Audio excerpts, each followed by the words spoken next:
अपघातांसाठी कारणीभूत ठरतायत फ्लॅशलाईट्स।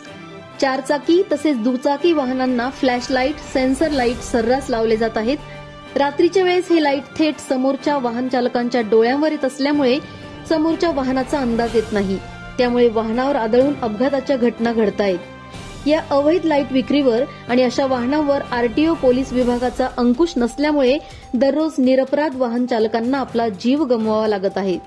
रस्त्यांची सुरू असलेली कामं, त्यामुळे सुरू असलेली एकेरी वाहतूक सध्या डोकेदुखी ठरत आहे।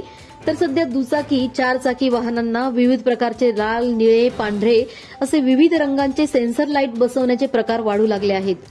तीव्र प्रकाश असणारे हे लाईट्स अन्य वाहनधारकांच्या डोळ्यांमध्ये चमकत असल्याने वाहन चालवण्यास अडचणी येतात। या प्रकारामुळे आता छोट्या मोठ्या अपघातांच्या घटनांमध्ये दिवसेंदिवस वाढ होत आहे।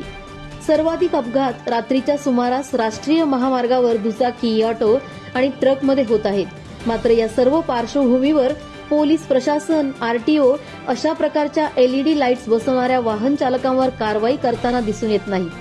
फक्त शेतकऱ्यांच्या आणि सर्वसामान्य नागरिकांच्या वाहनांना दंड करण्यात ते बिझी आहेत। मात्र बेजबाबदार आणि आरटीओ नियमांचे उल्लंघन करणाऱ्या वाहन चालकांवर कारवाई करण्यात आरटीओ प्रशासन फेल ठरत आहे। विशेषतः चष्मा आणि हेल्मेट घातलेल्या वाहनधारकांवर लाईटचा प्रकाश रिफ्लेक्ट होत असल्याने वाहनधारकांना त्रास सहन करावा लागतो। अनेकांना या दिव्यांमुळे डोळ्यांसमोर अंधाऱ्या येतात आणि अपघात घडतो। अशी वाहने आणि लाईट्स विक्री करणाऱ्यांवर कारवाई झाल्यास अपघातांवर नियंत्रण मिळवता येऊ शकते।